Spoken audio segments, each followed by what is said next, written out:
We can start now, sir. We can start. Yeah.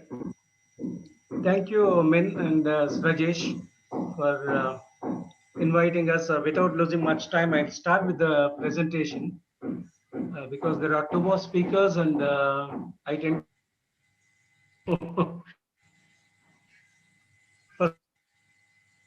First of all, a very good afternoon to all my friends and well-wishers who are part of this moment.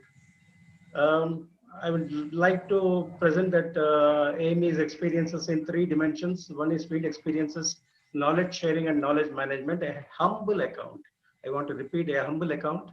And I would like to critique piece of AME completed more than 25 years now at AME, at AME, way beyond 11 years. So they are tolerating. So I continue. AME was born out of a concern for environment and livelihoods. It started as an international training course. Some of you have attended, some of them have attended beyond from 1986 to 90. And there are a lot of alumni of AME in South Asia who are promoting ecological agriculture in different parts of South Asia. 1990 to 2002, it operated as a Dutch project. In the last 5 years, from 96 to 2002, it operated as a bilateral project between Government of India and Netherlands. The focus was on promoting ecological agriculture, low external input, sustainable agriculture, primarily in Deccan Plateau in rain-fed areas, and focusing on participatory research and field implementation. Then it became a foundation, Indian Foundation in 2002. It has been implementing several field programs with FAO, the main core program which went on between 2005 and 2008, NABARD, etc., etc. The farmer challenges, the majority of the farmers in India are farming for living. They are caught in fragile ecosystems, rain-fed areas, which we are focusing on. Youth and women, special focus is needed when you talk about ecological agriculture and rain-fed agriculture also, which needs to be given to these two groups, as there is a lot of eroding wisdom and there are special abilities required for rain-fed farmers who are smallholders.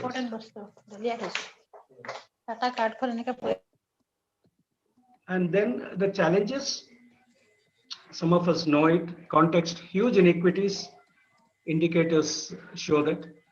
Economic models sometimes, trickle down models and sometimes they don't work, we know that. Conflicting interests for resources, a small farmer versus a big IT giant, if they want a piece of land or a water source or anything, there will be a conflict of resources. Approaches primarily prescriptive and top-down in the mainstream institutions, where sometimes the wisdom flows in only in one direction. Sometimes the farmers are intimidated by specializations, which are divisions and subdivisions and departments and specializations and PhDs, which focus on maybe sometimes an insect's leg rather than a whole body of the insect or the whole crop. So I think sometimes these specializations and narrow perspectives are necessary for advancement of the science and discipline. But sometimes the farmer is too perplexed, like in the next picture. A holistic farmer often intimidated by specializations, he doesn't know where to go. LISA stands for Low External Input Sustainable Agriculture. Productivity improvements through ecological approaches, primarily optimum use of resources and participatory processes, promoting ecologically sound, economically feasible, and culturally acceptable alternatives. Sometimes once when we were implementing in a project phase, we had a alternative, ecological alternative, which was not acceptable to the farmers because of its color. Sometimes these things happen. EME has been promoting this type of ecological agriculture, low external input sustainable agriculture, agroecology, you may call it, and building capacities of farmers and enablers. Enablers are anybody else who is working with farmers. And we have been focusing on sharing knowledge on national and international experiences through magazines. Yes, I would like to remind myself and my colleagues and my board and my staff and my friends, everybody, that this is a national magazine. It's not a house magazine of AME. That's why we kill ourselves not to include anything from AME, though we get tempted for each team to place something in that. So it's a more of a national space, voice, and it's liked by many to share their experiences. So we don't want to encroach that democratic space of all of us with Prasad ji, AME's only experiences. So that's why we desist or resist from including AME experiences to the extent possible, unless it's highly Prasad relevant. ji. And Hello. yes, sir. Yeah. Sorry for interrupting. Are you sharing a screen, Prasad ji? I'm not sharing till now. No. Fantastic. This is the significance of age, you know. Oh,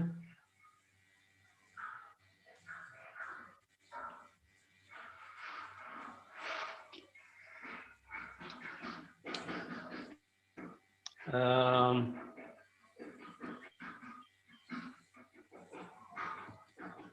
where should I do it?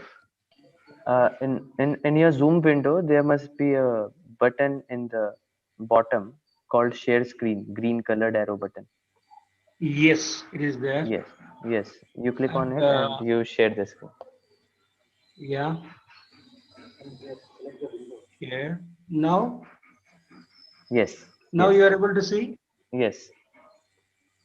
Okay. So you can go in the presentation mode. You can press at the bottom again. There is this near. Yeah, now we can see properly. Yes. Okay. So it's basically these three dimensions, and it's born out of a concern and 82 international course.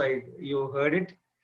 Majority of the farmers are small farmers, fragile ecosystems, youth and women, huge inequities, economic models, primary prescriptive and top-down approaches, specialization and narrow perspectives. A holistic farmer often intimidated by specializations. That's what I was presenting here.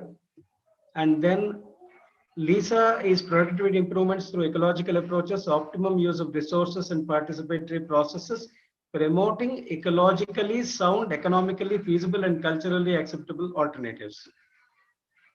We have been working for more than 30 years in this area, promoting LISA, and also for 20 years in knowledge sharing. What AME does on the field is promote sustainable livelihoods through low-cost, low-risk, alternative, eco-friendly farm practices, with small farmers constituting 70% in drylands.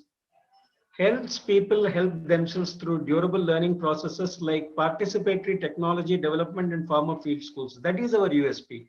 There are several organizations which are promoting organic farming, ecological agriculture, and some of these things are very well known, but we have been more known for our empowering learning processes. That's why we see the farmers, though the number may not be in millions, but the farmers who have been guided or co-guided by us, or who guide us, they are much more self-confident practicing alternatives, and we are able to create some social capital in the villages.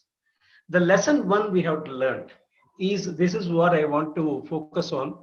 It's on combination of practices. It's not just rainwater management. It's not a scheme of vermicomposting. It's not a scheme of mixed cropping. It's not a agroforestry planting on bunds, but it's a combination of all these practices on the farm of a small farmer, which make the farm sustainable in drylands.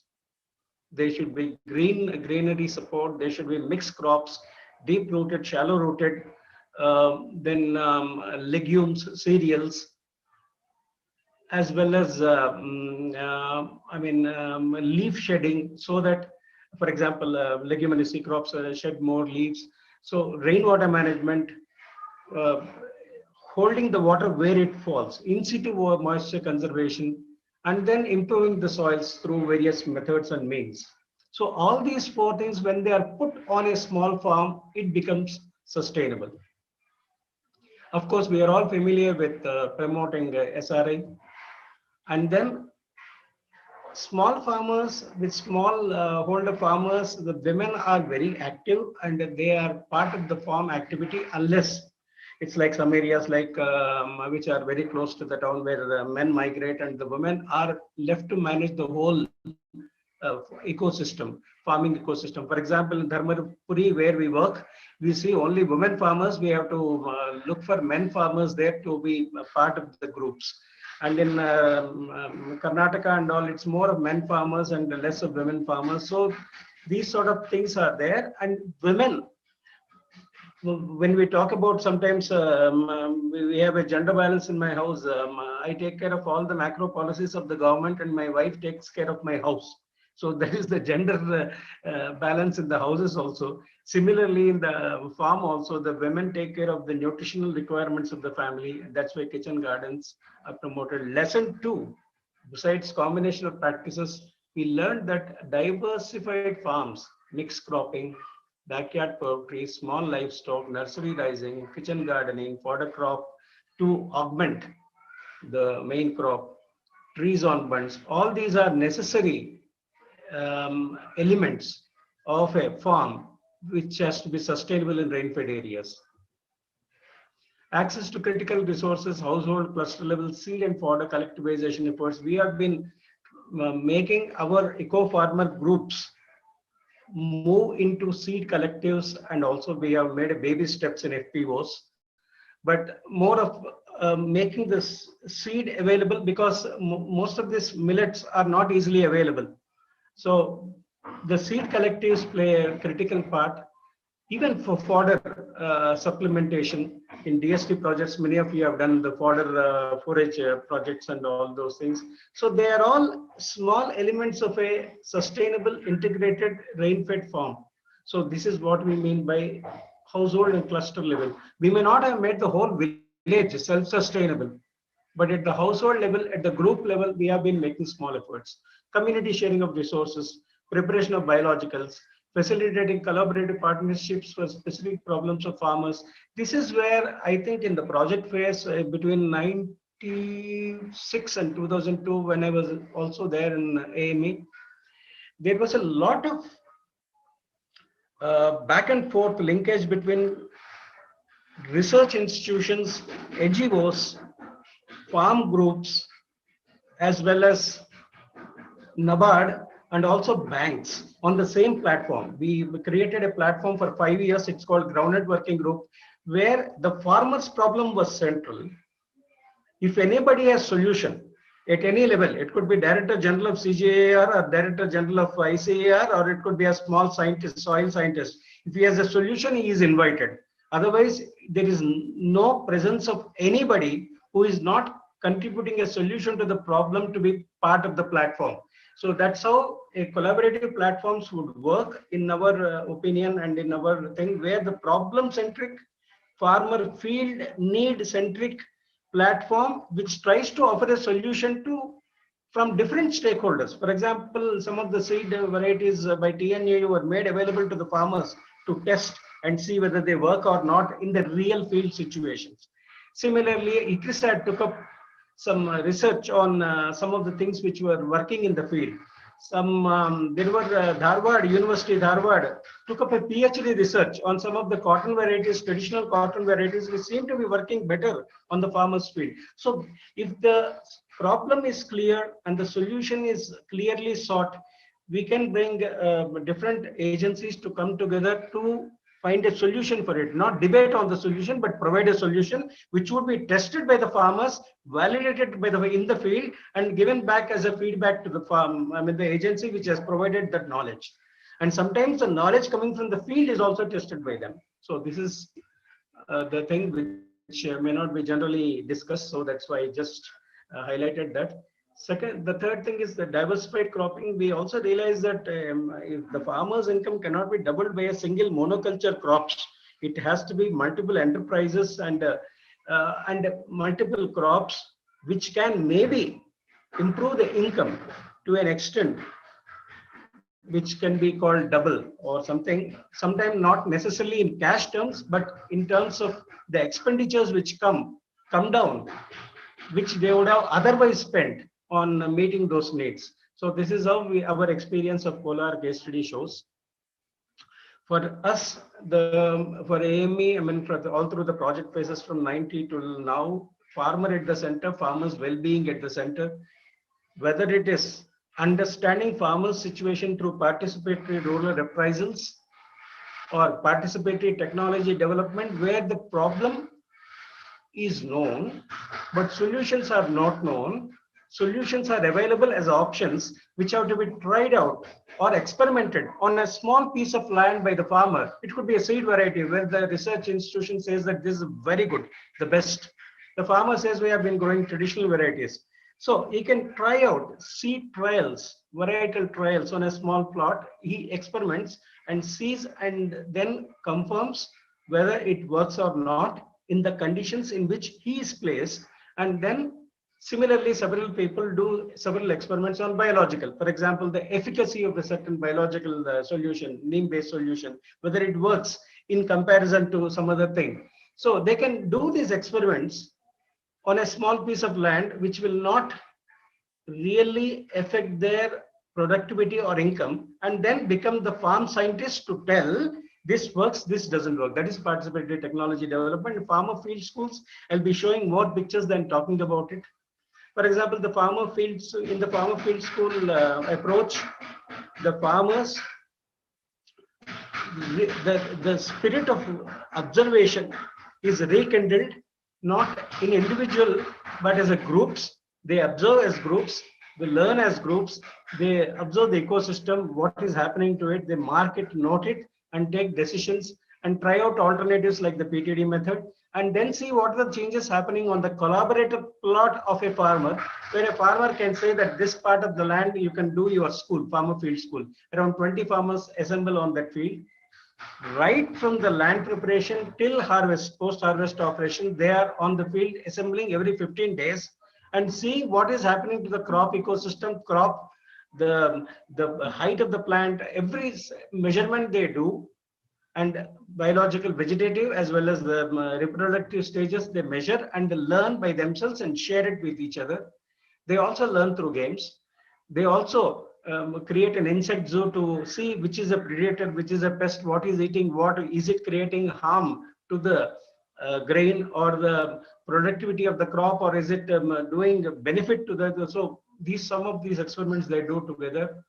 Then they share their learnings in group. Even soil erosion studies, sometimes CREDA has excellent studies, but they are demystified. Actually, that is the most important thing. They see artificial rain being created and how soil erosion takes place. So this is shared with the farmers. They see it, how it has been happening, and what is happening to their field. They learn, and how it can be prevented. They learn through this farmer field school. So that is about the third dimension. One is combination of practices. Second is diversified cropping systems and enterprises. The third is the empowering learning processes. And the fourth is how youth can be attracted. There is a lot of debate always, how youth can be kept in farming. First of all, they have to get the benefit, experience the benefit of better farming practices in terms of cash, in terms of nutrition, in terms of dignity, and in terms of self-esteem. So if they can, how can the self-esteem of a farmer be improved? Not necessarily only by getting an award in the area or village, but also by being the model or the practitioner who is doing a different type of farming. Thoda hatke kar raha hai. So this guy is conserving resources. His farm is looking better and much more healthier. So these sort of things, they become better facilitators and rural farm guides, and the social esteem goes up. So a good trainers, who practitioners who are also trainers, who are articulate farm guides, it can really trigger interest in youth to remain in farming. And some of our people have come back and stayed back in farming, and we have utilized them for our project. As otherwise AME was really struggling to recruit staff at one point of time, but these were the guys who were the farm guides in the rural areas, sustained AME in the long run. With the ecological approaches, they like to be different and successful in more than one way. Small steps, 30 years, more than 30 years, we have been working 3 southern states. Numbers are not great when compared to some of my partners, some of my friends in the audience here or the participants. numbers are okay. And modest outcomes, 22, this is a minimum, 20 to 30% reduction in cost of production, 10 to 20% increase in yields, usage of chemicals reduced considerably. This we can say definitely.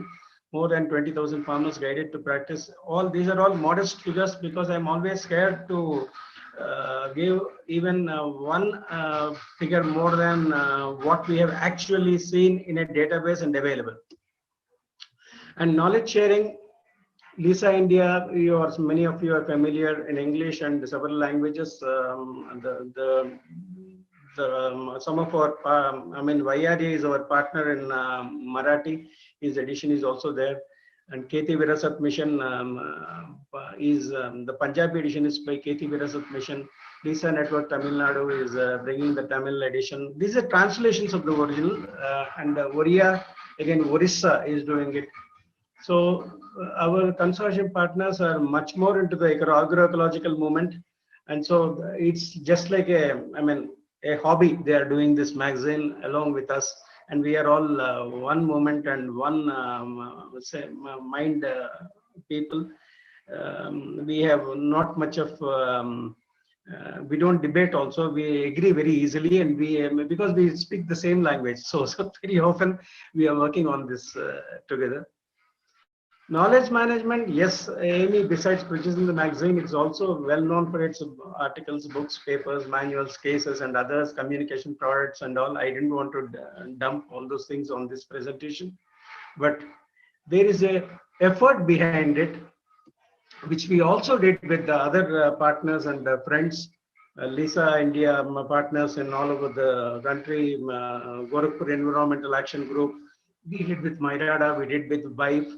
A 2-year program of identifying a case from the field the organization is interested in, then building up different dimensions of that experience, sourcing relevant material, documenting it, and communicating it through different multimedia or media, whatever they one wants to make a video, one wants to make a poster, one wants to make a thesis, one wants to make a progress report, anything they can do.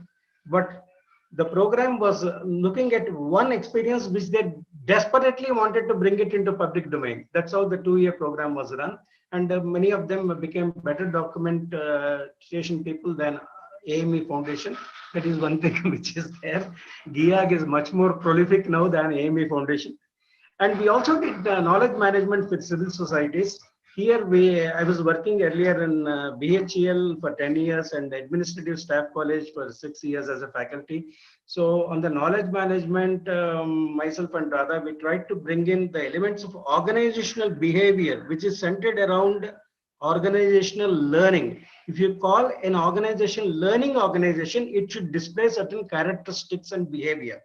Then it should have certain skills. It should have certain mechanisms and methods. For example, if you see NASA or if you see a very big organization in the US, if it says we are practicing knowledge management, they fix these 3 pillars of organizational practices, behavior. The second one is the techniques and technologies. And the third one is the willingness to communicate and to share. That's how the private sector survives with knowledge management. Because if they don't share, they can even collapse. But in civil society, what happens is sometimes we are not with the donor-driven organization and donor funds and all those things. Sometimes we don't recognize the risk of not sharing knowledge across among us and within us to make it a horizontal spread of knowledge within the organization. Even the donors don't do it. In the donor agencies, if you go, the one desk officer may not know exactly what the other desk officer is doing. So knowledge management is also required in any growing organization, any organization which believes in learning. So this is the principle on which we did these workshops. We demystified some of these documentation procedures by calling a concept of base text. For example, Myrada said we had a fantastic experience in tree planting and all those things. They said that bring that report. Then they brought it. Then they found that all the participants diagnosed it. They said that this is not there, this is not there, that is not there. They felt very awkward. Then AME text was diagnosed. Then we also found that many things were missing. Then we went about how the gaps should be filled and all those things. We said that a complete experience, something called base text, if you have about a unique experience or whatever you want to do, then you can do many things from that. But it should have comprehensively about the experience, about the situations which led to that experience, and the situation and experience supported by data, results, and processes. Very often, there is when we report to a donor, we report more of processes and results, and sometimes we don't give data. Sometimes if there is a data-driven donor, we give more data, and may not be interested in the process. So multiple products can be repackaged, a report, an article, a poster, etc., provided we have the base text. For example, a base text can have, if it highlights more results, it's called technical report. If it highlights more processes like a typical NGO document, it is process document. Sometimes if Devendra Sharma writes an article in the newspaper, or Srinath writes, they write like a more of a story and anecdotes and quotes. They don't talk about we started like this and we conducted a training and all those things. So it's depends on what you want to highlight in different things. That's what our experience has been. We also did some consolidation of assignments and consultancies for FUO, Caritas, Miss Area, South Asia, some learning opportunities. This was Miss Area South Asian partners. They're consolidating their experiences. Radha was responsible for it, and Radha is responsible for most of the things which we are doing in LISA India, almost 99.99%. So I'm that 0.1% contribution to as a chief editor. Anyway, and then we also, Mr. Prasad, yeah, can we wrap up soon? yeah, We have yeah. time. We are going to wrap up now in another 2 minutes. Thank you, sir. Learning and sharing globally in networks like Agriculture's Network, Family Farming, Peri-urban Agriculture. Here I want to make one point. Agroecology is famous in Brazil, Peru, Africa, it's not so famous. They are talking about evergreen revolution now. Netherlands, it originated there, but they talk about industrial agriculture. Philippines and Indonesia are far ahead in family farming. So these are some of the things which we learn from other partners, what they are doing in promoting agroecology. Family farming, we presented perspectives in several global events. I was some sort of a spokesperson for some of the family farming initiatives on behalf of some groups. So we were presenting in some of these workshops. Most important thing is facilitating global working group, which I never thought I will be invited or allowed to do it in a CGIAR headquarters. And also in France, in a Montpellier conference, we talked about farmer inclusive participatory research, which is not the way research is done in most of the formal research institutions. So we emphasize that, and we show why farmer inclusive participatory research is required in agroecological context, because it is not linear research, it is cyclical research. When we talk in the working group on education, that time we will talk about it. Now, to say that it's fundamentally different from the normal research is what should be understood about agroecological education and agroecological research. Then our pioneering efforts are supposed to be LISA, PTD, FFS, facilitate multi-stakeholder platforms, consortium approach to produce 7 partners producing 28 issues. That was a crazy thing. And documentation, knowledge management. Our supporters and well-wishers, some of them are familiar to you. Some of the board members are familiar to you. Dr. Chagarajan is well known in the groups of RRA and Chiranjeev Singh and Ashok Chatterjee. He is from NID. And Dr. Venkatesh Tagat, former CGM of NABARD. So some of them are known to you. They are also on the board. So last slide, ecological agriculture with smallholders, I go forward to deal with food security, climate change, etc. Happy farmers and healthy planet. Thank you for your attention.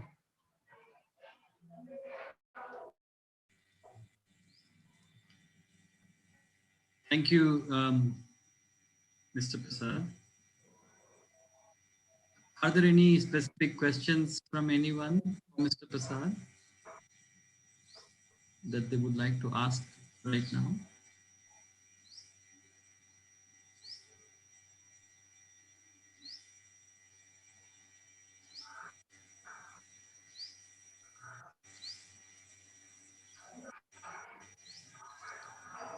So you can stop sharing your screen.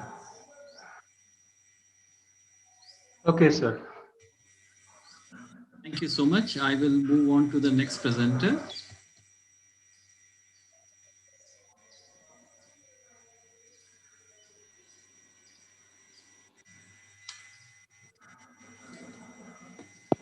Our next presenter is Mr. Dilip Gode. He is going to talk about natural farming in the forest fringe tribal villages. Mr. Gode is the Executive Director of Vidarbha Nature Conservation Society and Secretary for Deaf and Dumb Industrial Institute. The Vidarbha Nature Conservation Society works on the issues of biodiversity, wildlife conservation, natural resource management, and livelihoods in central India through advocacy, research, and networking. He is also a key advisor to Vidarbha Livelihood Forum and is working for community forest rights. Mr. Gode, over to you. Thank you. So just can you help me to upload my presentation? Yeah, let me share the screen. Yes. सबको नमस्कार. मैं दोनों भाषा में बात करूंगा, अंग्रेजी और हिंदी में, क्योंकि बहुत सारे लोग कुछ ऐसे कि जो जैसे रूपचंद दखने वगैरह जो नहीं जानते अंग्रेजी बराबर, तो मैं दोनों भाषा का प्रयोग करूंगा ताकि सभी को ये समझ में आ जाए. And then particularly what presentation PPT is here. PPT will go as per what how Sajesh is uploading it. Basically in central India we have been working on community forest management and livelihood. And then livelihood heavily depends on two resources, two commons. One forest commons and other is water commons. Both commons are very giving ecological services to address agricultural arena. And where I've been working, I'm working in three important districts of Eastern Vidarbha, Eastern Maharashtra, of Vidarbha region, Gadcholi, Gondia, and Nagpur.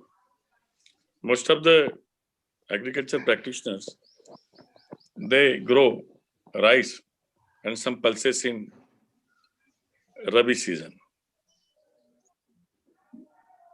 Most of them, they are practicing agricultural, this natural farming from generations, and still they are in practice, and they are having faith and trust on getting poison-free food for their own consumption.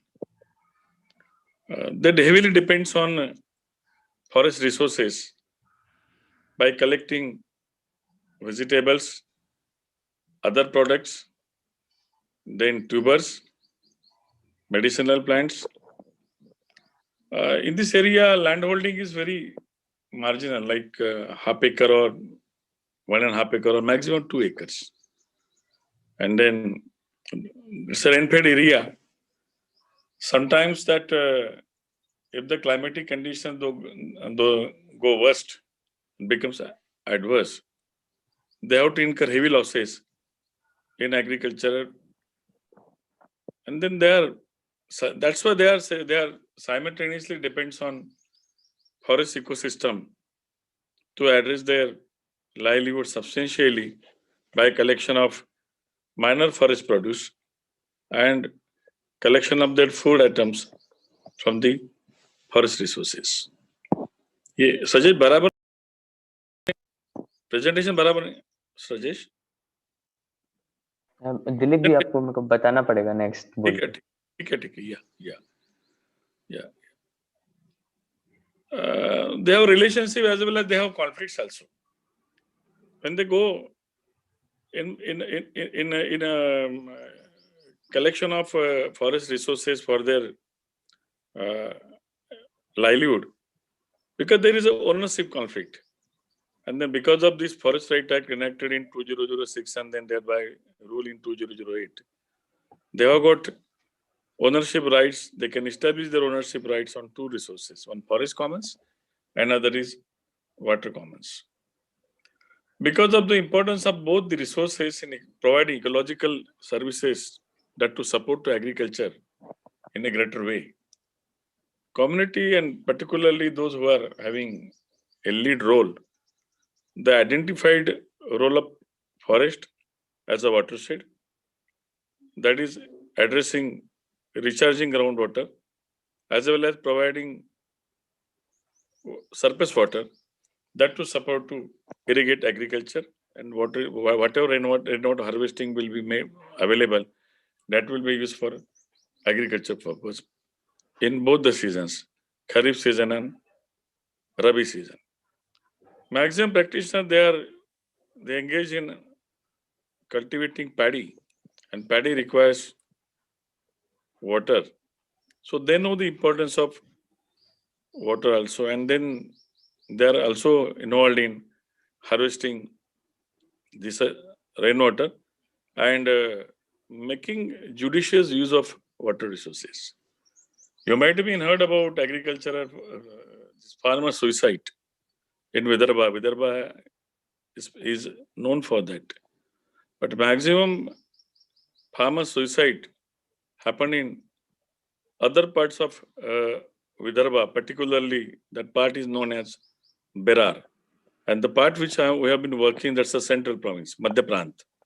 Or other part is Berar, where people are mostly they engage in cultivating cotton and other agriculture products. There are hardly any farmer suicide reported during last 10 to 20 years that it is happened due to loss in agriculture production or because of any debt that is created because of high investment cost in the inputs of addressing agricultural practices. Because people are simultaneously they depend on agriculture as well as heavily depending on forest resources to address their livelihood. One thing, there is a definite some cost in agriculture inputs so far agriculture practices are concerned. In both the agroclimatic zones, those are cultivating this cotton as well as paddy. But input cost so far concern in collection of MAP and then managing their forest resources, input cost is very, very low. That's why it is supplementing in a greater way to bridge the gap.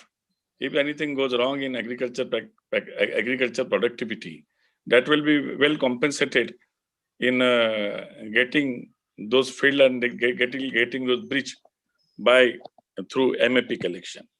In last year, when pandemic happened in the country, in a single group patch of Devri Taluk in Gondia with 41 villages, they paid 4 crore 56 lakh rupees by way of sale of the Tendu leaves. That to single in a span of 15 days. When outsider agencies approach to the agricultural practitioner and marginal agriculturist with a support, they refuse to take that support because they said that we have enough earning by sale of and collection of this MFP, and then we don't want that kind of support. That support it could be made available for those who are in dire need of the resources.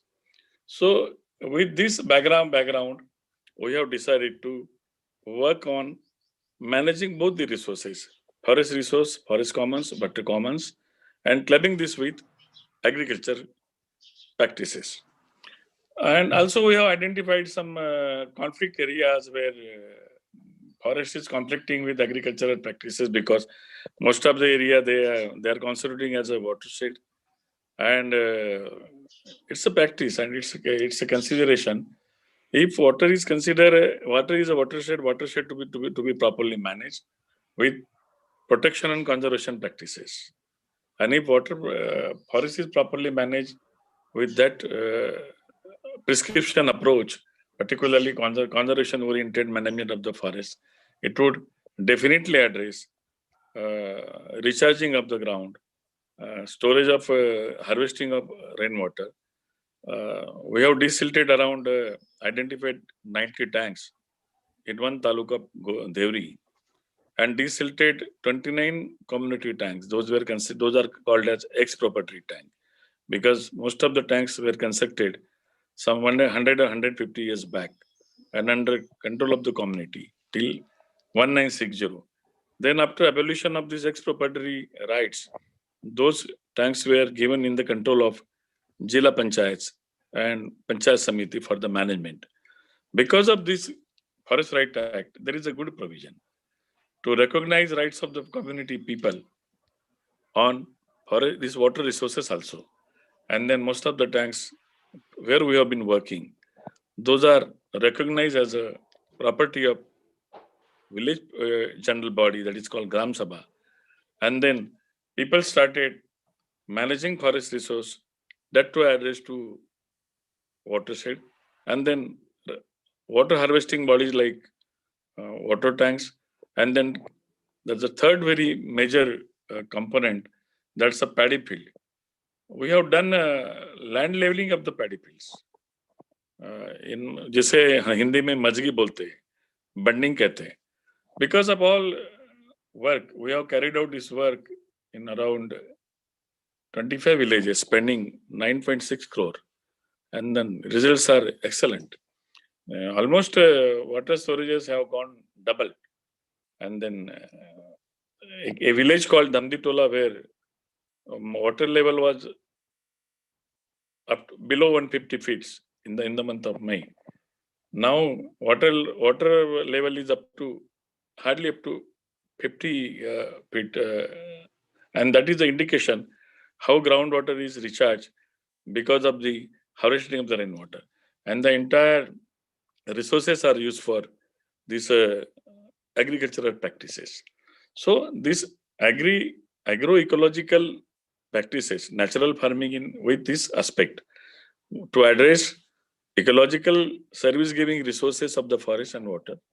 And then again, we have to consider what type of material is available in the forest area, including eatables, which are the best quality of fruits are available, which are the best quality of tubers are available, which are the species of vegetables that are naturally growing in the forest area, and which about 92 kind of tubers and then vegetables, and then vegetable in different forms being used by forest dependent people. So that is a great kind of support, and that's why natural farming could be promoted not only in the agricultural fields but even in the field of forest, which forest people are heavily dependent, and those three resources have to be managed in an integrated way, because earlier those resources used to be managed in a very isolated manner. That was a great lacuna that remained in addressing livelihood, because people, they don't depend on one resource for their livelihood. They don't depend only on the agriculture. They are depending on multiple resources, including forest, water, and then agriculture. So three of resources should have to be managed with integrated approach and in a very sustainable manner, honoring conservation practices. So with this aspect, we have selected around 120 villages all over Maharashtra, mostly confined majority of them to Vidarbha area, some villages from Khandesh, and then some villages from Konkan area. Why we have selected those 120 villages? There is a background, because in most of the villages, community forest right has been recognized over forest commons and water commons. So, and in most of the villages, people are still in natural farming mode. They are practicing, they are of the mentality, and they like to have their food, which will be poison free. So this is a one kind of strength that we could tap, and we could decide on that how we can help them to continue this practice with addition in their income, because there are many opportunities and many threats also because of the urbanization, and then high yielding varieties giving high selling cost. That is one kind of attraction that they may fall prey to the those attractions, and they may go into trap up using chemical fertilizers and chemical pesticides. So to overcome those problems, we need to make all those resources productive, forest resources as well as water resources with agriculture resources. And in those 120 villages, natural farming practices will be promoted in combination with forest resources and water commons. That will be a great, that will be a process where people would manage their resources in an integrated manner. That's why 120 villages have selected. Natural Farming Coalition have certain objective, and our objective is to propagate our practice based on the natural farming, try to replicate those good practices in other areas, and enhance practitioners in a large number. So considering that objective, we decided to why not start with 120 villages where rights have been recognized to the Gram Sabha on the forest commons as well as water commons. And then this will be a kind of experiment, and we are sure it will be result oriented, and it would definitely help people to manage their resources in a sustainable way, get their product poison free, address their health, as well as enhance production. And that because of the enhancement in production, it would definitely increase their income. Here I would like to stop. Thank you.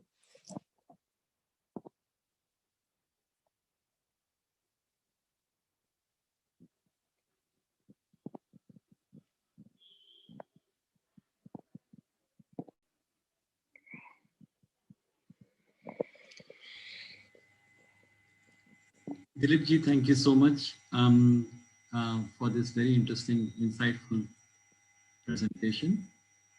Again, I would ask if anybody wants to ask anything to Dilip ji on his presentation.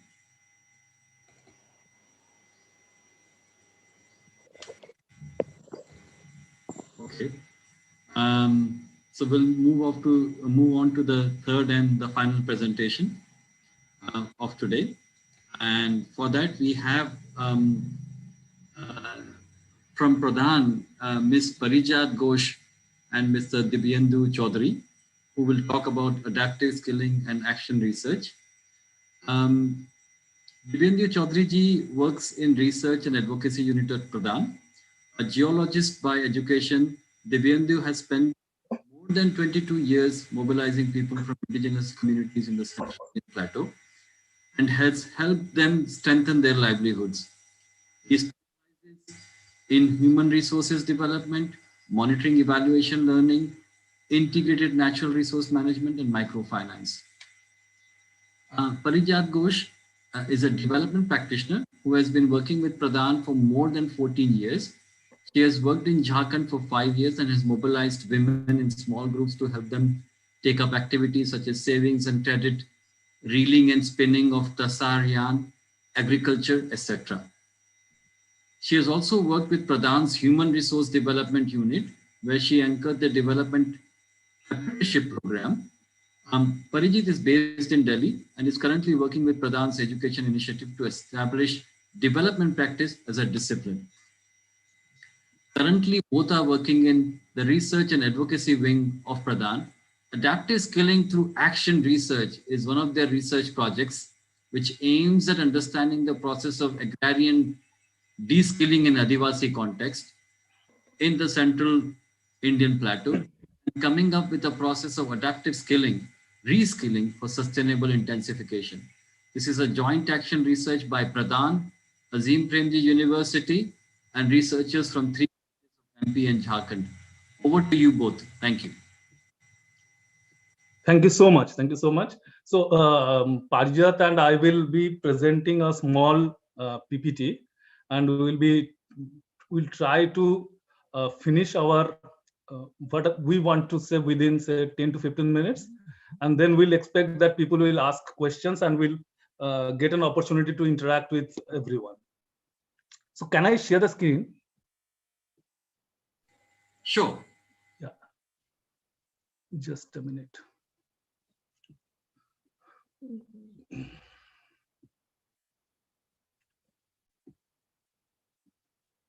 Yeah.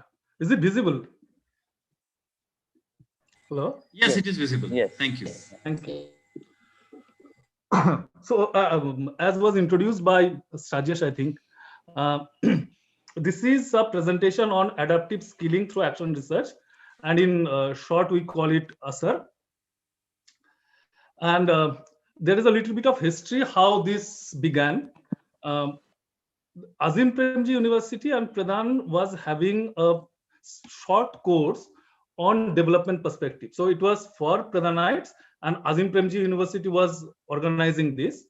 And in that workshop, one professor called Dr. Sima Purushothaman, she talked about a concept called de-skilling, and that struck some of our professionals, and then we continued to discuss around that concept, and that's how a group of people from Pradhan and from Azim Premji University came together and started this journey called adaptive skilling through action research. So in this presentation, we will be talking about the idea of this adaptive skilling through action research, sir, and also share some of our experiences.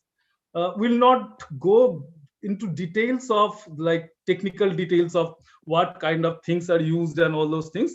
We'll try to limit our speech in terms of like broader things, concepts, and all those areas. Like mainly broadly we'll cover the ideas, and the experience will also be like the broad experiences.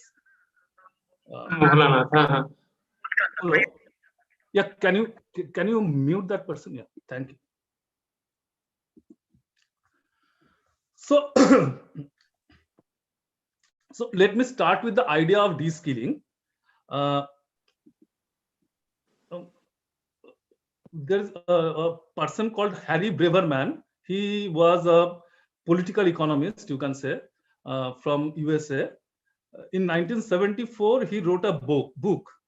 The name of the book was Monopoly Capital, Labor and Monopoly Capital. The book was mostly about automation and how monopoly capital works. But in that book, Braverman came up with a concept of de-skilling. He said that capitalism has a pervasive tendency to organize works at lower skill levels. Like every time you visit, say you are in space and you come to see the capitalist system on Earth, every time you will see that jobs are organized at lower skill level, which means that more people are working at lower skill level. And he said that in factories, it is done through introducing conveyor belts, introducing division of labors, and all those things. And the objective of doing this is that by making more people only applying their muscle and some people applying their brain, you can control, like the owner of that industry can control both. Like if most of the people are doing muscle work and they are not applying their brain, and only some people are applying their brain and they are called management people, so the industrialist will be easily able to control both. So that's the argument given by Harry Braverman. So that's why he said that every time there will be new innovations, new automation, and through new automations, there will be more people doing jobs which need less intelligence. So they will be only applying their muscle. And there will be very few people who will be applying brain, and they will be in the periphery of management. So that's the concept. And then there are other social scientists like Stone, then Vanderman. They said that the same thing, same kind of de-skilling happens in agriculture. And how that happens? Say a farmer in any country, in any context, a farmer who is like farming on the basis of the knowledge which is intergenerational. Farming started maybe say just after the end of the ice age, say 10,000 years ago. So all these accumulated knowledge based on which farmers have been farming. Now what happens, and then that knowledge includes knowledge of ecosystem, knowledge of how botany works, knowledge of how crop science works, all those things. Like this is our terminology, but they have their own way of understanding all those things. The farmers have their own way of understanding all those things. Now, say some seed company comes or some pesticide company comes and tell them that whatever you have been doing for so many years was not correct, was not scientific, and if you use this seed, which is maybe called hybrid seed or high yielding variety seeds or whatever it is, and these kind of fertilizers, you will get more yield.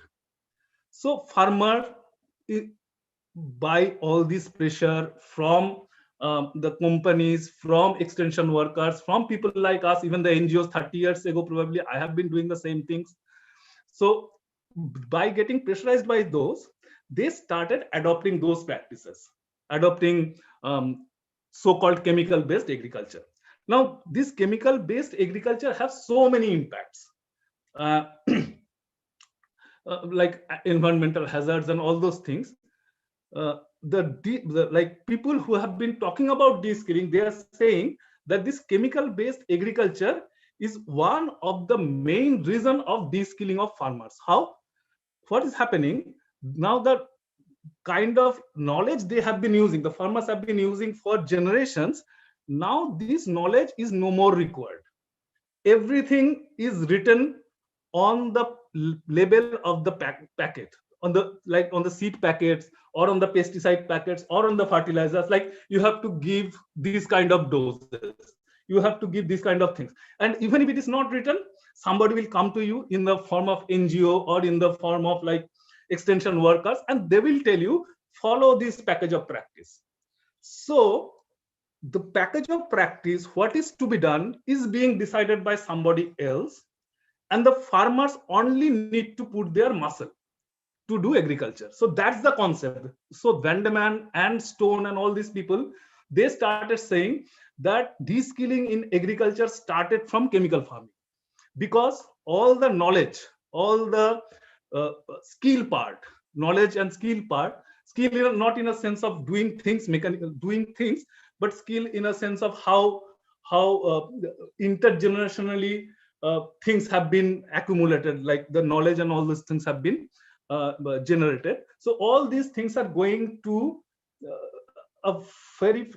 going to be controlled by very few people who are in the research farms or in the agriculture universities or so on and so forth, or in the seed companies. So this is a process of agriculture de-skilling, they are saying. And what is the result of this agriculture de-skilling? So I would like to take a break here. If anybody has any question around de-skilling, they can ask me, because the rest of the thing I'm going to say is based on this concept of de-skilling. Because I was just trying to think and say about what is de-skilling. So there may be miscommunication from my part as well. So if anybody has any question around whatever I have said, so I can answer that and then I can proceed. Is there any question?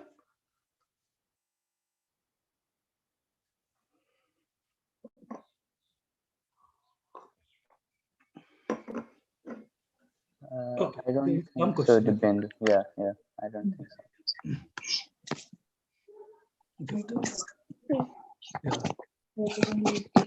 So, somebody saying is very clear. Okay. So then I'm moving forward. Even if you have question in between, you can ask. So that's what is called de-skilling in agriculture. And because now there can be a misconception that de-skilling means people do not know how to do things. They have forgotten some traditional skills and knowledge. That may not be the case. They have probably remembered all those things, or if you can give them, if you give them a chance to apply all those things, they will be still able to apply all those things. However, de-skilling is a system through which you don't allow farmers to apply their traditional knowledge. It's not that they are not applying their knowledge or they have forgotten. They may have they can recall still, but they cannot apply because the system is such, because of which they cannot apply it. There are companies, seed companies, they are alluring you. There are shopkeepers, they are continuously prescribing you, apply these, apply that. Then there are government extension workers and all sorts of people, and even the other farmers, competing farmers who are using this. So anyway, you are thinking that everybody is using, so why can't I use? So the situation is such that you don't use. So that's why it's called, de-skilling is a system which does not allow you to, does not actually discourage you to use your traditional skill. And if that continues for some more time, say for 1 generation or 2 generations, that this de-skilling continues, then there will be loss of intergenerational knowledge and skill to live in any. We have written forest farm ecosystem because we work in forest farm ecosystem in the Adivasi areas. Hello? Yeah. Do you have a question, Sajan? Hello? Hello? Do you have a question? Okay. So yeah, I understand she doesn't. Sorry about that. I think please continue. I will mute somebody, another person. Thank you. Okay. Okay. But if somebody has question, they can ask. There is no issue in that. So what? So that's the first thing, that if the situation is such that people cannot apply their traditional knowledge, that would be lost. The second thing is, in a forest farm ecosystem, we are talking about forest farm ecosystem because Pradhan mostly works in Central Indian Plateau in Adivasi areas, where forest is either villages are forest villages or they are forest fringe villages. In most of the cases, by and large. So now, if your focus, because this kind of agriculture, this chemical-based agriculture, teaches you to concentrate only on plots. So look at your plots, and you have to get maximum from the plot. So you only look at your plot, that whatever 66 feet by 66 feet plot, and not beyond that. So you start adding things to that plot and try to get maximum from that plot. But in that process, you forget that you have this traditional knowledge, but you have forgotten it, and you forget that there are other things like forest, like maybe upstream, some other people's land which are there in the upstream, and many other things, the entire biota that is actually contributing to your plot. You forget that, and as a result, forest gets thinner, you lose your biodiversity, and as your main objective is to get more, so your soil health also degenerate. You know about this soil health thing. And I have talked about loss of control over inputs and processes. And the younger generation, because now somebody else is telling you what to do, either the extension worker or the shopkeepers, they are telling you what to do. There is no scope for innovation. So you are not allowed to innovate. The farmers are not allowed to innovate. So what happens, that younger generation, those people who come up with new ideas, they do not get any chance to innovate. So they lose interest in farming and allied activities, and they start going to migrate, start migrating to cities, and which makes life more vulnerable. There's nothing much to say about this. All of you know. So this is the result of de-skilling, and the objective of ASAR, adaptive skilling through action research, is that to understanding to what extent this de-skilling has happened, and to come up with a process of adaptive skilling. And for what adaptive skilling? Adaptive skilling for sustainable intensification, which means that you have to produce more, but without hampering the ecosystem. So that's the major objective of the research. Sorry. Okay. Now, what is adaptive skilling? So adaptive behavior, you know what is adaptive behavior. Adaptive behavior is like that. Let me give you an example. Say you want to go to a theater hall from your home, and you know how to reach to that home, and you don't have to depend on anybody else. Depending, that doesn't mean that you do not have to take a taxi or whatever, but you do not necessarily have to ask somebody, how should I go every time? You do not have to do that. So you know the nitty-gritty of how to start from your home and to reach the theater hall, and you have learned it by staying in that place. So adaptive skilling is something like that. Like if you are staying in an area, and in that context, in that ecosystem, you know how to reach to your destination. Now, in this case, in my example, the destination was a theater hall. In this case, in adaptive skilling, destination will be decided by the villagers. So, so the villagers first decide their destination in adaptive skilling, which through an exercise, which we call Khushal Zindagi exercise. Like the villagers decide what is Khushal Zindagi for them, and then a process starts to reach to that destination. We decided some principles for this action research. The principles were that everyone is a researcher. Not everyone, like villagers are researchers. The Pradhan people are researchers. Pradhan people who are involved in this research, they are researchers. The Azim Premji University people are researchers. So together, all these three segments of people decide about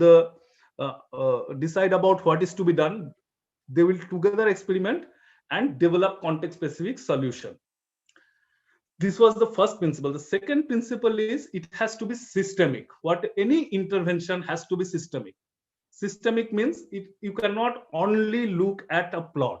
You have to look at the entire ecosystem, and probably any other system. Like ecosystem includes many other things, but we also talk about collective, like people's collective, and all those systems. Systemic intervention has to be done. It has to lead to more self-reliance rather than depending on others. And also, the fourth principle was the thinking has to be collective, but the action may be collective or maybe individual, but the thinking together about, they should have to discuss together and then act. Action may be either individual or maybe in collective. And the objective is to enhance production, to sustain ecology, for ecological sustainability, and reduce vulnerability. Reducing vulnerability means, like if people are maybe earning more, but they do not know whether they will be able to earn the same thing with same kind of resources they have. So they do not have certainty, and there are many other factors which may create risk and shock and all those things. So that would be reduced. So that vulnerability would be reduced. So that is the principle. And as I said that this is the experience part I'm sharing. So they started with the idea of Khushal Zindagi, and there were debates, like when we started this this discussion on Khushal Zindagi, this through adaptive skilling, they have to reach somewhere, they have to decide the destination. So that this destination was supposed to be the Khushal Zindagi, and through adaptive skilling they would reach there. But the problem was, there was some common areas of Khushal Zindagi, but there were many areas which were not shared by everyone, like people were differing on those ideas. So we made group of like older people, men, women, younger people, even children, and they had made various ideas which are common, which are uncommon. So but they started with the common ideas which everybody shared, and based on that they came up with a village charter. So all the villages, this action research is going on in 3 villages in Madhya Pradesh and Jharkhand. So they came up with this charter, village charter, and this is one of the example of a village charter, I think from a village at Jharkhand, in Jharkhand. Hara bhara jungle, hara bhara khet. Huh? Is Parijat? From Gumla, yeah, Jharkhand. Yeah, from Gumla. हरा भरा जंगल, हरा भरा खेत, बिना जहर वाला खाना, गांव में रोजगार का साधन, पुरखों का ज्ञान एंड रीति रिवाज को साथ में लेकर चलना, सब साथ मिलके आगे बढ़ना. So these are the village charter. So they made a village charter, and based on this village charter they came up with a village plan. And then there has been actions towards realizing the charter. I'm talking about just the broad actions. I'm not going into details because in this short discussion it's difficult to get into details, and I also do not know every detail. So there are researchers from Pradhan and Azim Premji who are working on the ground, so they know every details. So the action towards the realizing the charter was they started with re-articulating how nature works. Like we have our own idea about this bacteria and carbon cycle and nitrogen cycle and photosynthesis, photon, all those things. But that is the way we have learned through school, through our own education system and all. So we exchange those ideas. They have their ideas of how nature works. We have our ideas of how nature works, and we talk to each other.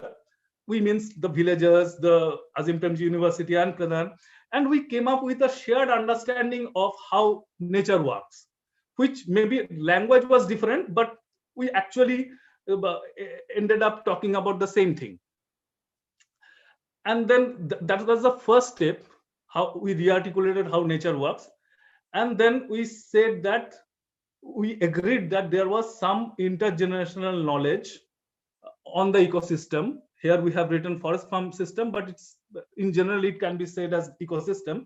So how intergenerational knowledge, there was an intergenerational knowledge based on which they did agriculture, and how this has been transferred so far, and how it can be transferred again.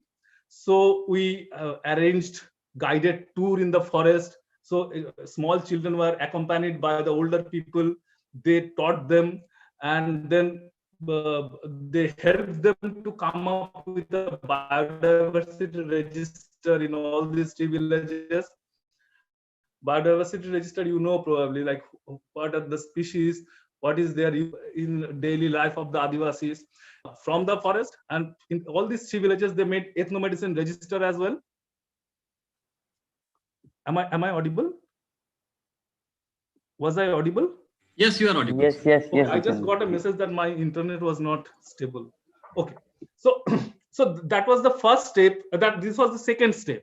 Like they came to know about their surrounding, about their forest, and then they started taking action on rejuvenating the forest through guiding the forest, because by this time they came to know that forest is very, very important for them. So they started guarding the forest. They placed claim for CFR, and they started new plantation. So these are the major things that they started for rejuvenating their forest. And there has been some structures also, like staggered trench and all those things. That also was done in some patches. And also they started rejuvenating the natural cycle of soil nutrients, started applying compost, started experiment with different concoctions and decoctions, and adapted context specific solutions. So what I'm saying here, that they were not told that you have to make this kind of concoctions or decoctions. We just discussed about the principles, like you have to increase, say in my language, if I say in the scientific, so-called scientific language, that you have to increase nitrogen fixing bacteria or phosphate solubilizing bacteria in the soil. And to do that, you have to feed them, and you have to feed them, say, organic carbon. And these are the sources of organic carbon and all those things. So now they can say that what should be those concoctions which can which can work as an inoculum of those bacteria. So those was discussed, and there was no as such no POP or SOP. So yeah, and then there was conservation of topsoil, and there's an interesting story in one village. It's called Chataniha. So their lands are like, if you go to those places, it won't match with any other probably places in Jharkhand or Madhya Pradesh. This is around Singrauli district. This is in Singrauli district. The block is called Deosar. So you can see small hillocks, and there will be a house in the top of that hillock, and the land in that hillock belongs to that house. So that, like, and then again there is another house on another hillock. So there are hillocks, and the house on the hillocks own the land which are there in the slope of the hillocks, and so on. There are small valleys between two hillocks, and those valleys are very, very fertile, but those valleys are owned by the higher caste people, the Brahmins and Pandits and all. The Adivasis own lands which are slope, which have high slope, and it is so high. It's in most cases it is more than 25%. I think more than 30%. We have, whatever I have measured, most of the lands are more than 30%, with more than 30% slope. So the villagers in this process came up with a very, very context specific idea of terrace farming. So terrace farming is mostly done in Himalayas, but I have never seen terrace farming in these areas in Madhya Pradesh or in places like Deosar. But this is like people have, we shared our idea. We shared that we have seen terrace farming in Himalaya, but then they came up with a very, very context specific idea of terrace farming. Context specific, why I'm saying, because the soil are different, because they have to take the cattle to that plot, to that slope, to that stair, so that cattle can plow. So all for that they have to pave the way. Like Divyadanji, sorry to interrupt. How long will it take? 5 minutes. Okay, thank you. Is it okay? Okay, sorry, I'm taking too much time, no? Okay, I will take just 2-3 minutes. 2 minutes. It's 4:27 already. Okay, sorry. So that's how they came up with very, very low context specific ideas of soil moisture conservation. Yeah.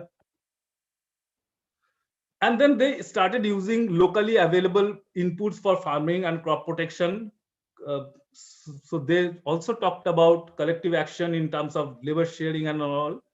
And they started using like renewable energy for post-harvest processes and irrigation. So this is what they have been doing. So these are some of the photos. This is a terrace farming, you can see. These are all indigenous paddy variety in Gumla. So we thought that they have probably lost all the indigenous varieties, but we could discover that still 13 varieties of indigenous paddy are existing in that area. People are like, this is land water conservation work which have been innovated by people in that area. This is how they are making biodiversity register. This is a soil health card and different kind of concoctions and decoctions they are making from locally available material.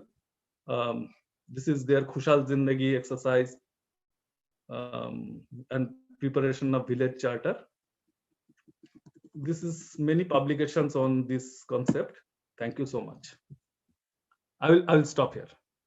I'm sorry for taking too much time. This was very illuminating I- and very interesting, Divyaji. Please don't apologize. I think it was useful indeed.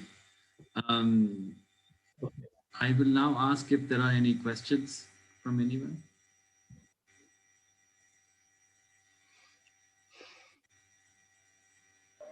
Well, maybe I can only ask.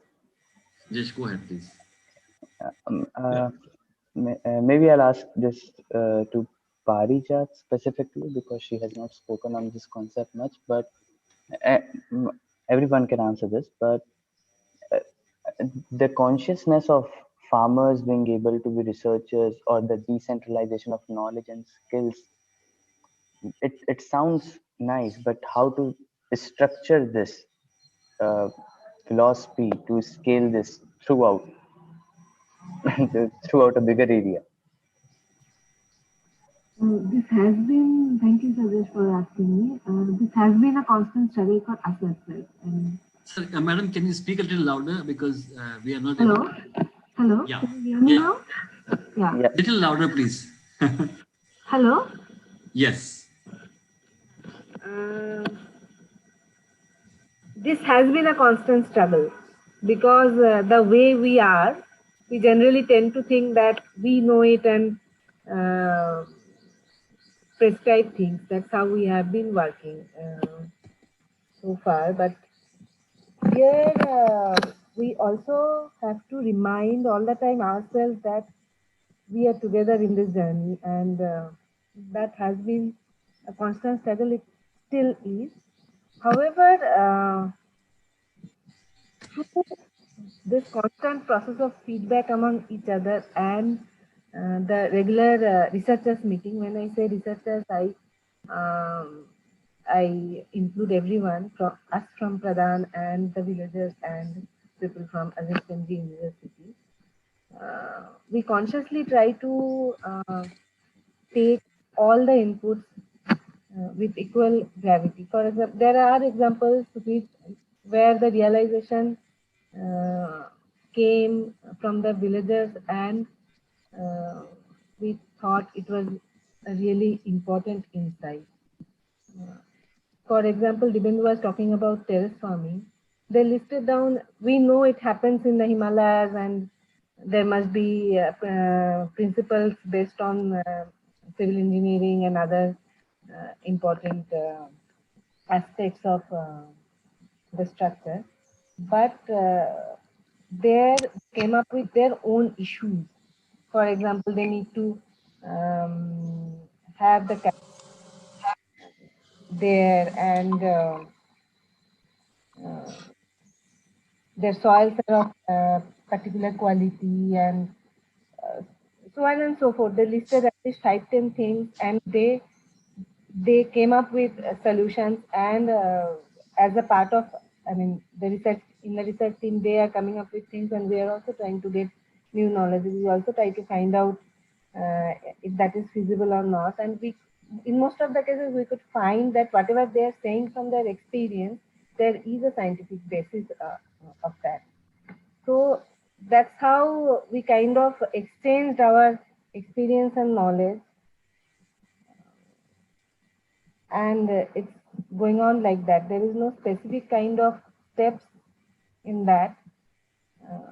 We are constantly reminding ourselves that we are not kind of giving prescription to anybody, especially the villagers. And we are together in the journey. Rajesh, did I answer your question? Because Maybe a little, but I think so. What you said in the start, the struggle is real, is very important to. We still tend to forget at times that we say that Jivamrit may be a good thing, and they try to prepare, follow the POP, and then we find out that that is maybe not based on the principles we decided. For example, there are certain kind of percentage of amount or input to prepare that particular concoction, but that maybe the inputs were not locally available there. So what can be the alternative? That then comes into the picture, and start discussing and experimenting with other things. So Yeah, maybe I can Just to add add to one Parijat, point. may I add one thing to Parijat? So the question is how we have structured this entire thing.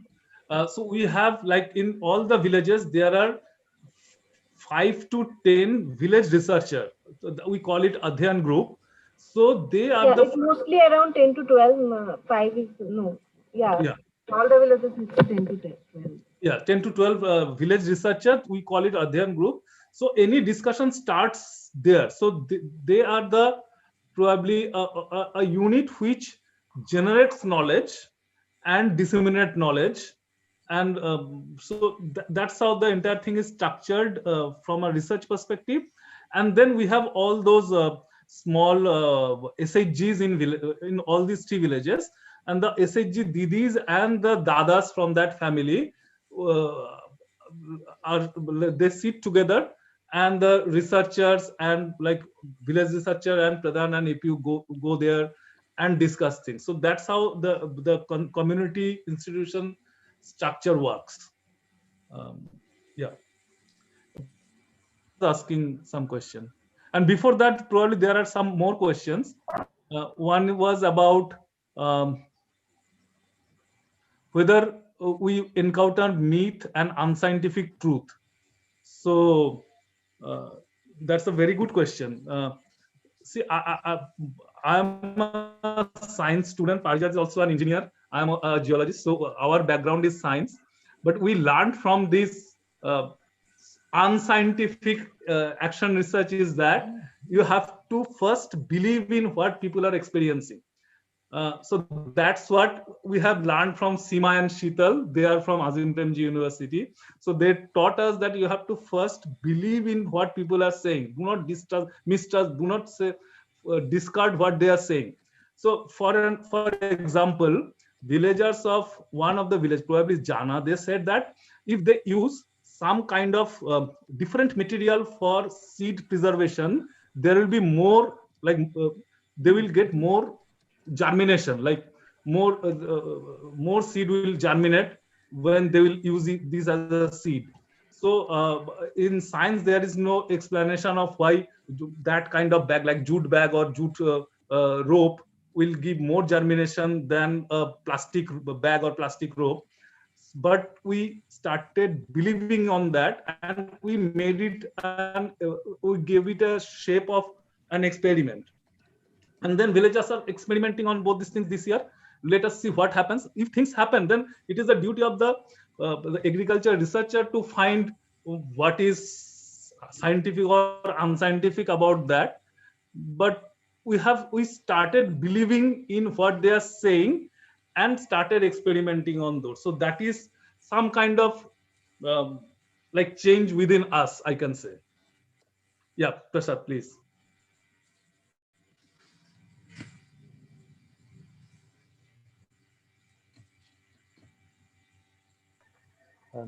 Prasad ji, Can you hear me now? yes, Yes, sir. Please. Yeah.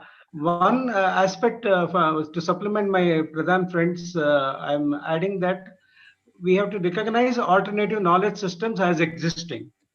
And then we have to incubate a process of co-creation of knowledge, where there is a mutual respect for knowledge systems. So what happens is my knowledge system is superior to you, or your knowledge system is inferior to me. That sort of thing cannot happen in a multi-stakeholder platform. We have to have mutual respect for knowledge systems. And third thing is, I think innovation is something which is constantly, new knowledge is generated through innovation, a slight adaptation. I think the communities have the resilience to adapt. So we need to incubate or create opportunities for incubating innovation. Fourthly, the focus should be on the problem. If anybody has a solution for a problem, let them come forward, whether it's a formal knowledge system or an alternative knowledge system. I think that if we focus on those, I think it may scale up sometime, increasing the number of basket of options available on alternative knowledge systems and inexpensive solutions and community-led solutions. This could be a much more thriving. That's all I wanted to mention. Thank you.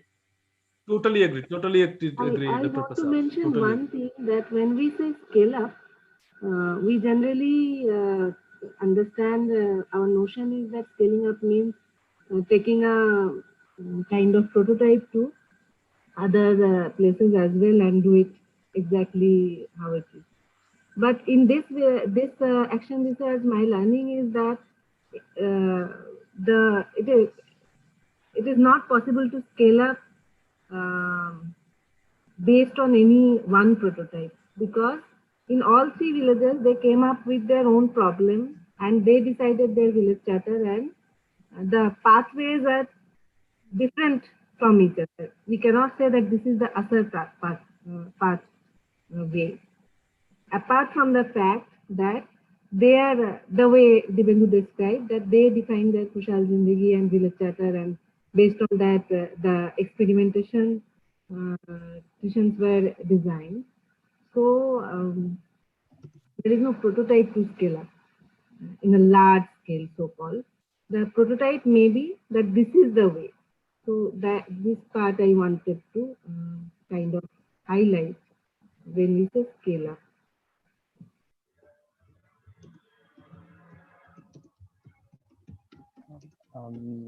Thank you everyone for your responses. Any other comments, questions on the entire session before we close? Okay. So, yeah, thank you so much. And next time we will have another great set of speakers to share their experiences on natural farming and related subjects. Thank you and goodbye. Thank you. Thank you very much.